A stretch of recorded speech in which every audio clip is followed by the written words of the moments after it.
大家好啊！咁啊，今日呢個話題咧就係本來就唔講噶嚇，有冇講啫？成日係咁噶啦，係咪先？咁啊，但係有一個網友咧，佢話屠夫，你做個餐飲啊，可唔可以評下九記串人事件咧？因為我中意聽你講嘢咁樣。咁既然係咁啦，咁啊，不如喺邊講下啦，或者睇下我嘅觀點係點啦。即係話以一個曾經從事過飲食業嘅人啊，嗰個觀點係出發啦，好嘛？喺睇落之前麻煩大家啦，咁樣撳個免費訂閱掣 ，like、comment、share， 仲要睇下廣告啊，唔該。咁另外咧，我就開通咗一個叫做Super Thanks 嘅渠道咧。咁你透過呢個 Super Thanks 咧，就可以咧就係鼓勵下我啊，或者叫做打賞下，咁啊令到我哋咧就呢個頻道咧能夠咧繼續咧就係健康咁成長。唔該晒。咁點解呢間咁嘅九記啦係嘛，就係又俾人炒翻上嚟咧？咁啊，因為最近有一個所謂叫做網紅啊，即係嗰啲叫做 YouTuber 啦係嘛，咁啊原來係呢個電視劇啊叫做咩話？愛回家其中之一份子，即係冇咁出名嗰啲咯。咁呢段片我都睇過咁樣。咁其實佢都係入去影下嘢咁樣，即係叫做嗰啲人成日講話博流量啊，係嘛？即係話你梗係要影一啲人哋中意睇嘅嘢先至有收視啊咁樣。咁啊最好噶啦，九記係嘛？即係我諗冇10萬都有8萬人咧係影過噶啦，亦都咧成日都係有人討論佢嘅，但係我一次都冇討論過。咁咧就係係咯，今日又係影咯。咁我睇佢段片咧，就係呢位人士啊，即係話 YouTuber 咧，咁啊都冇乜嘢嘅，係入去即係影下食乜嘢啊，或者嗰啲嘢好唔好食之類。咁佢都好客觀、好中性，話嗰啲嘢都 OK 點。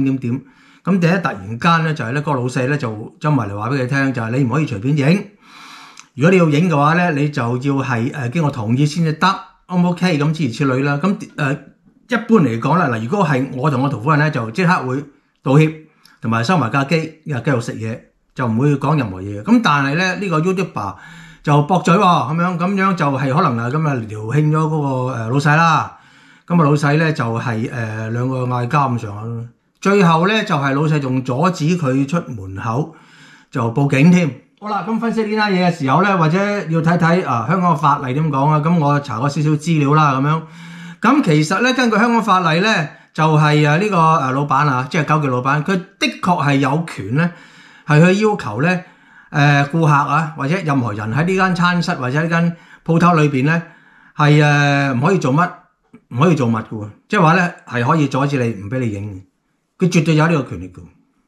咁但係咧就係話咧即係如果你真係即係你係做老細啊，你真係唔想人哋喺裏邊即係拍攝或者做某一啲行為嘅話咧，咁你咪喺門口貼個告示咯嚇，貼住好似嗰啲博物館啊，係嘛？咪叫不准拍攝咁咯，不准錄影咁咯，甚至乎你可以寫埋不准講話都得㗎。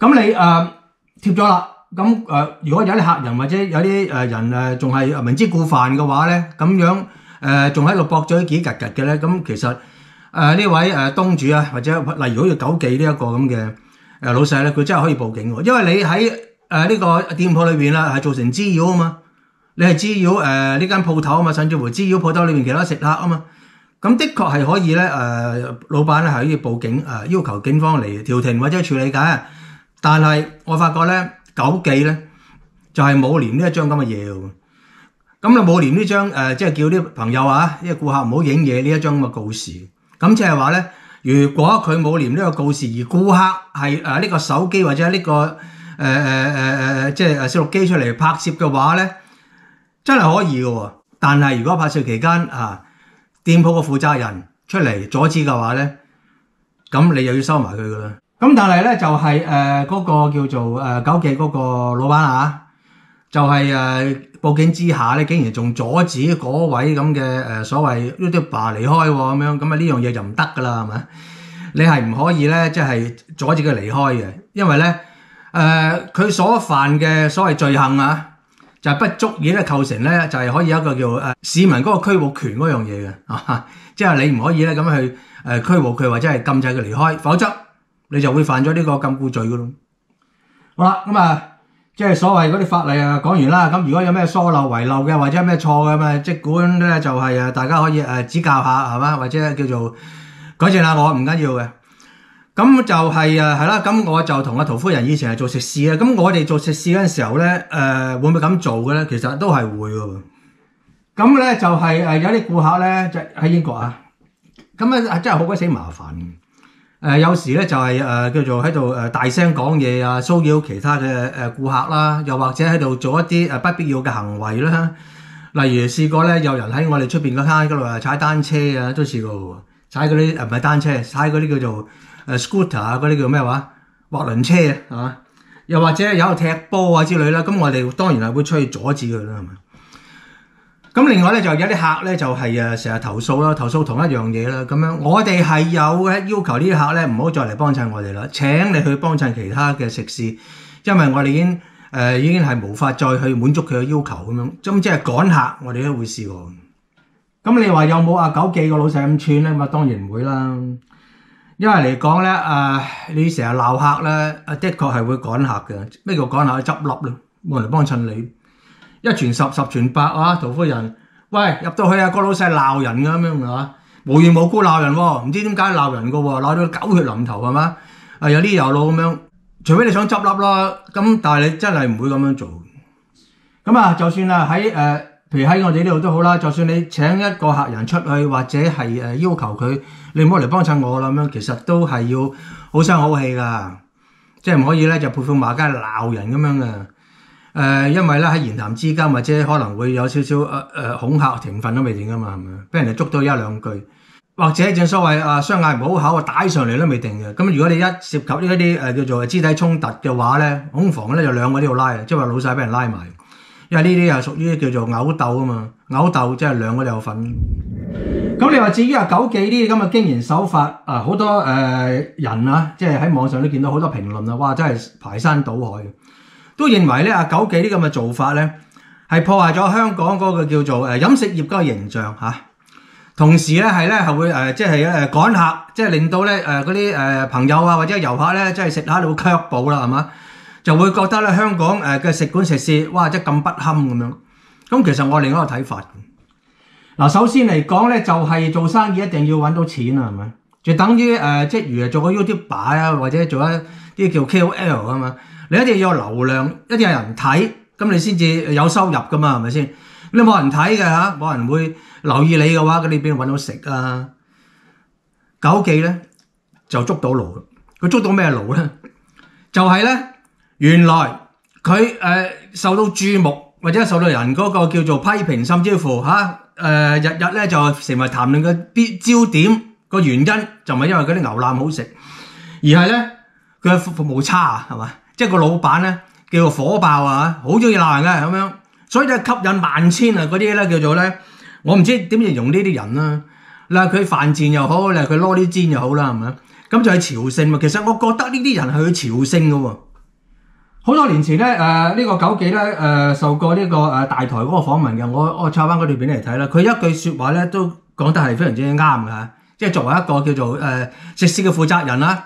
佢話：如果你覺得我啲嘢唔好，或者你覺得我嘅態度差，咁你咪唔好嚟食咯咁樣。嗱，呢句嘢真係金石良言嘅，真係嘅喎。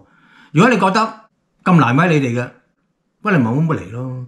你唔嚟，自自然然我唔會執笠咯，我咪受到應有嘅懲罰咯。但係你咧，九記就相反。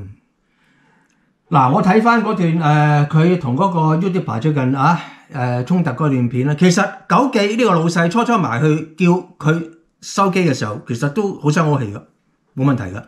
點解會有衝突咧？個衝突起咧就係因為嗰個所謂 YouTuber 咧，佢駁嘴啊嘛。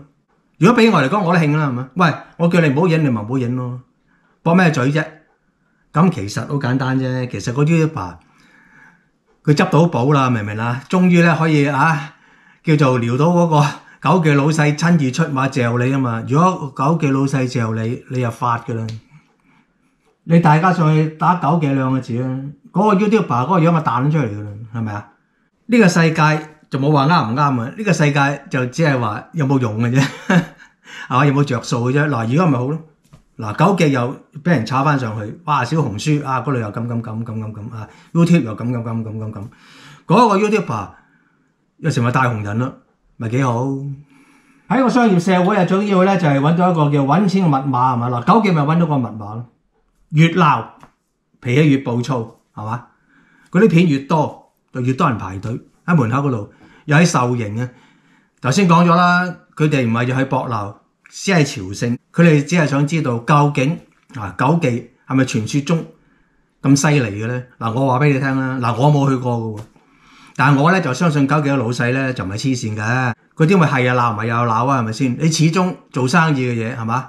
當然係客人多啲，咁你咪多啲生意咯。至於嗰啲所謂惡客係嘛，搞震嗰啲，成日嗰啲咁嘅人入嚟係嘛，影啲影路嗱，老老實實啦。初你話宣傳下都無妨嘅，但係如果你太多嘅話咧，會造成滋擾咯，甚至乎有啲所謂 YouTuber 咧入到去咧一路食一路彈，俾我咧都會叫佢即刻收機，唔收嘅咧就趕佢出去咯。咁同時咧好多朋友批評啦，話呢個九記咧就係會影衰香港咁樣講咁樣，咁其實我睇到而家嘅情況咧，其實九記冇影衰香港，九記反而成為一個吸引遊客嚟嘅地方，好簡單啫嘛，係咪先？正所謂百貨應百客係嘛？有啲人係賤，佢中意俾人鬧，或者佢中意去呢啲地方去食嘢，佢中意嗰個氣氛夠惡劣，佢覺得好開心嘅，佢咪入去食咯。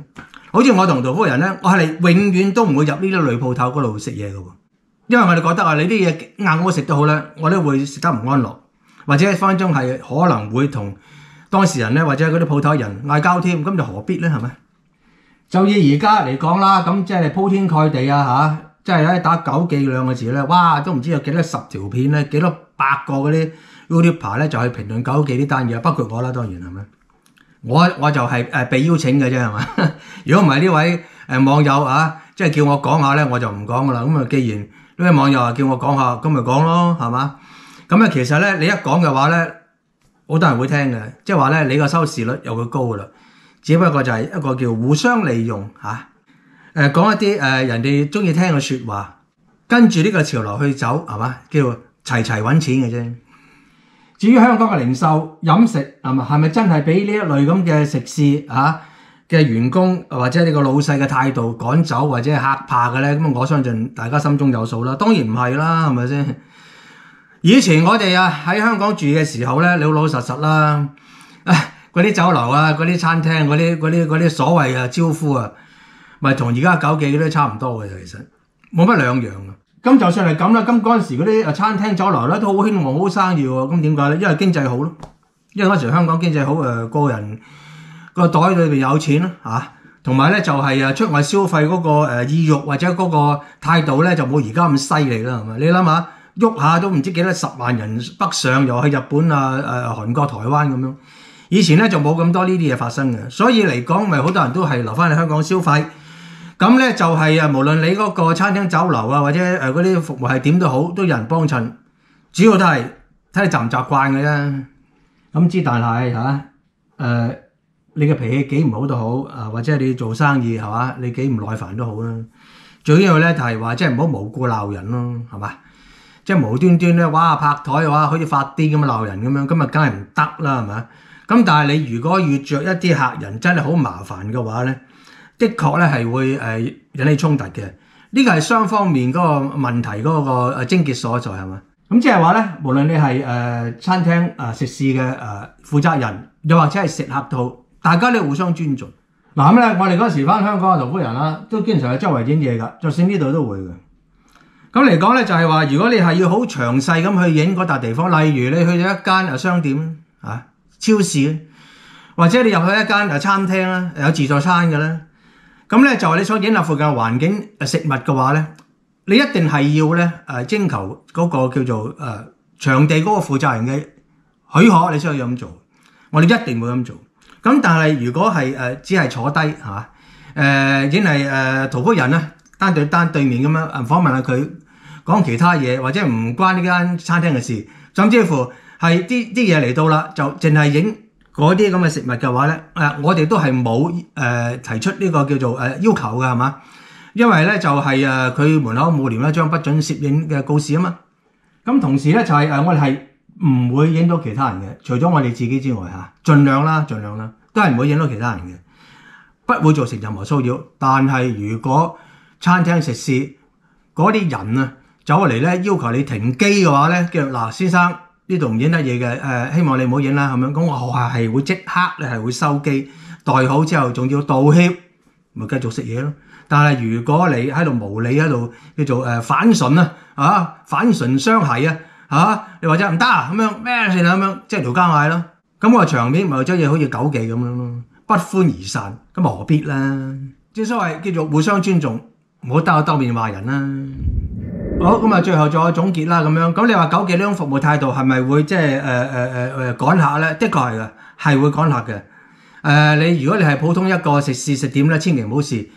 但係佢係九記，我覺得咧九記咧佢係捉到路，佢捉到嗰個叫做流量密碼，捉到嗰個叫做賺錢密碼，係嘛？能夠喺呢個咁低迷嘅情況之下咧破蛹而出，係嘛？殺出條血路係嘛？其實你哋應該佩服佢先啱。正所謂藝高人膽大，冇亂咁試啊！如果九記繼續咁鬧落去，最後係得唔到任何認同嘅話咧，咁佢咧必定係會受到應有嘅懲罰，最後真係可能會執笠嘅。唔該晒，麻煩大家 subscribe、like、comment、share， 撳埋個鐘仔，有可能嘅睇埋廣告啊！唔該晒。